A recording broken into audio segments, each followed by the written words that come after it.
কন্যা সন্তান লালন পালন করলে 3টি পুরস্কার আল্লাহ তাআলা দিবেন। যাদের কন্যা সন্তান আছে অবশ্যই এটা আল্লাহর পক্ষ থেকে আসে। কন্যা সন্তান, ছেলে সন্তান এগুলো সব আল্লাহর পক্ষ থেকে আসে। কন্যা সন্তান যারা লালন পালন করবে আল্লাহ পাক রব্বুল আলামিন তাদেরকে 3টি পুরস্কার দিবেন। নাম্বার 1, 1 নাম্বার হচ্ছে আল্লাহ পাক রব্বুল আলামিন তাদেরকে জাহান্নাম থেকে মুক্তি দিবেন।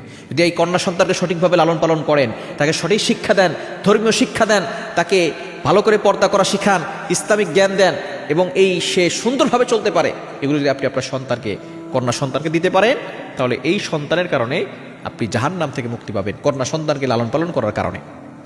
কিন্তু অনেক বাবা মা এমন আছে, সন্তানকে ছোট্টবেলা থেকেই প্যান্ট পরায়, টি শার্ট পরায় মেয়ে বাচ্চাকে, এরপর যখন সে বড় হয় তখন এই প্যান্ট শার্ট পরেই সে বাইরে যেতে চায়। তখন আমাদেরকে ফোন দিয়ে বলে, হুজুর আমার মেয়েটা তো কথা শোনে না, প্যান্ট শার্ট পরতে চায়, প্যান্ট শার্ট পরে ঘর থেকে বের হতে চায়। তো ছোটবেলায় প্যান্ট শার্ট পরা শিখেছে কে?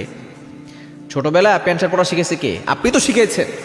এই জন্য খবরদার, বাচ্চাকে ছোটবেলা থেকে বোরকা পরা শিখাবেন, হিজাব পরা শিখাবেন। বড় হয়ে যাওয়ার পরে তখন আর বোরকা পড়তে চায় না, বলে আমার মাথা ব্যথা করে। ছোটবেলা থেকে শিখান, দেখবেন আর মাথা ব্যথা করবে না।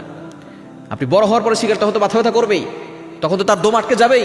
এই জন্য ছোটবেলা থেকে তাকে শিখাবেন, ধর্মীয় শিক্ষা তাকে সুন্দরভাবে দিবেন। এই কন্যা সন্তানকে সঠিকভাবে লালন পালন করলে আল্লাহ তাআলা 1 নম্বর আপনাকে জাহান্নাম থেকে মুক্তি দিবেন।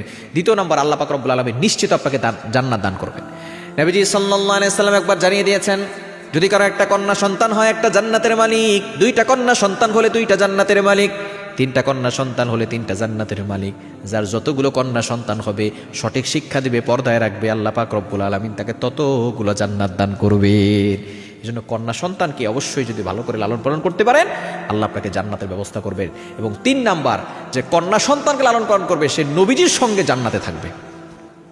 নবীজির সাথে জান্নাতে যারা থাকতে চান, কন্যা সন্তানের খোঁজ খবর নেবেন, তাদের সাথে ভালো ব্যবহার করবেন, তাদের দেখাশোনা করবেন, তাদের খরচ বহন করবেন, তাদের সাথে সুন্দর আচরণ করবেন। দেখবেন আল্লাহ তাআলা আপনার সম্মান দুনিয়াতে বাড়াবেন, জাহান্নাম থেকে মুক্তি দিবেন, জান্নাত দিবেন।